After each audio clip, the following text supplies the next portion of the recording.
and Facebook, something random and pleasant happened to me, and I just wanted to tell you the story in 5 minutes ish. So everyone who knows me personally and has seen Facebook knows that I've been getting excited about Japan lately, but I've always been interested in Japan.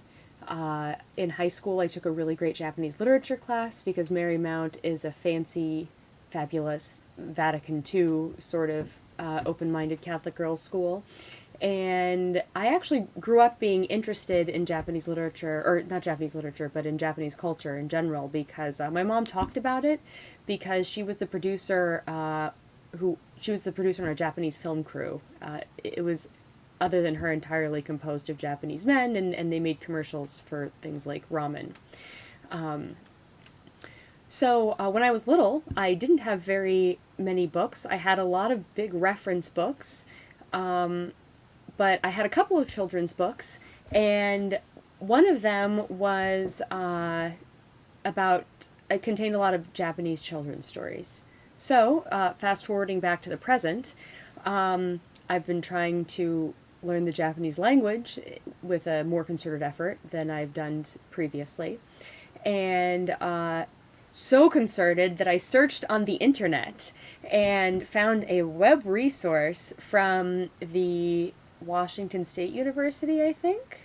But I'm not going to look it up because the effort isn't that concerted.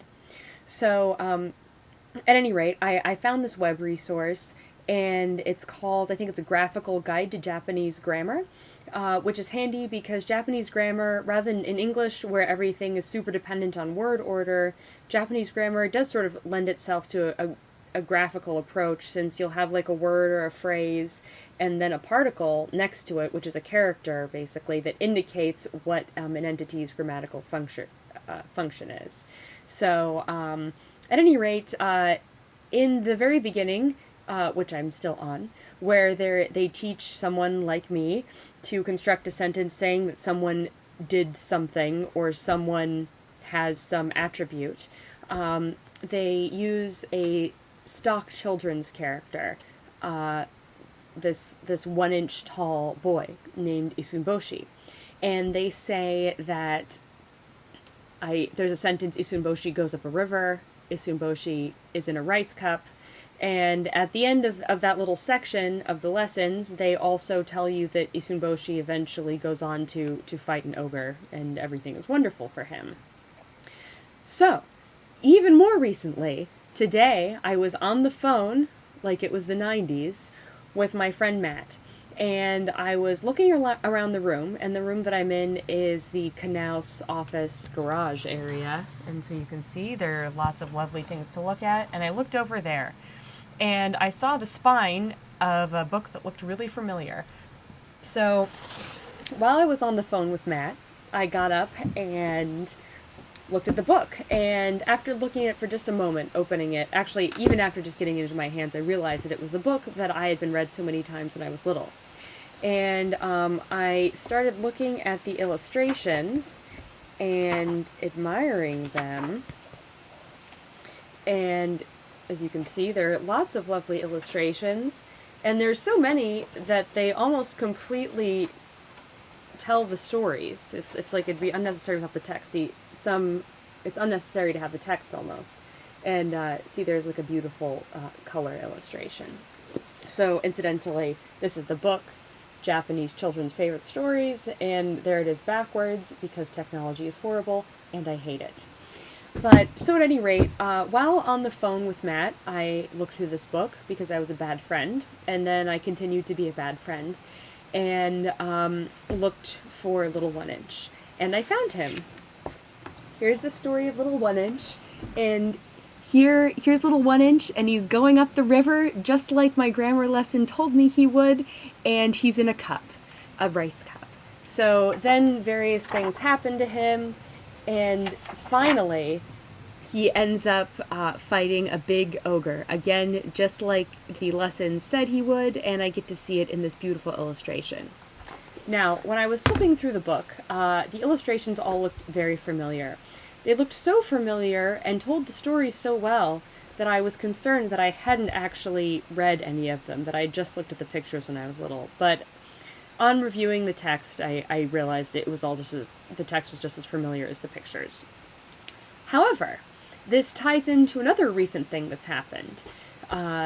So, not so recently, perhaps in 2009, I was hiding from science in the bowels of the Rusheries Library and saw a book called The Floating World in Japanese Literature. So this part will not be as heartwarming. It won't be gross. It's not particularly specific to the floating world. But at any rate, so a book called The Floating World in Japanese Literature, and took a mental note of its existence, thinking that I might want to read it in the future. Then, shortly after I got to LA, probably around June, I walked past a bookstore with my friend Angela, and we decided to go in because in the display there was a Bukowski text illustrated by R. Crumb, right? So obviously they have fabulous things. And I found a beautiful copy of The Floating World in Japanese Literature, and thought, well, this is a sign. It's a beautiful copy. It's cheap. I'm interested. It's a small book, so I don't have to worry so much about taking on possessions, as I'm still basically homeless.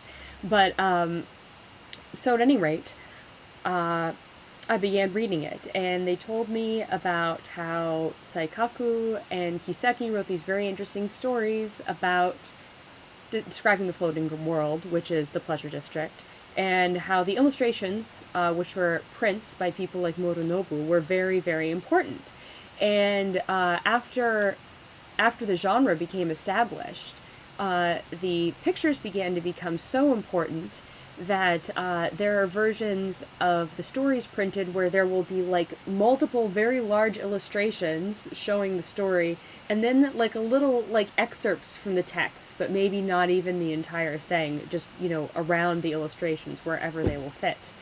And that, of course, reminded me, it seemed as if there was an interesting tradition in Japanese literature of having, not in Japanese literature necessarily, but there seemed to be a commonality between, you know, illustrations telling the whole story, you know, in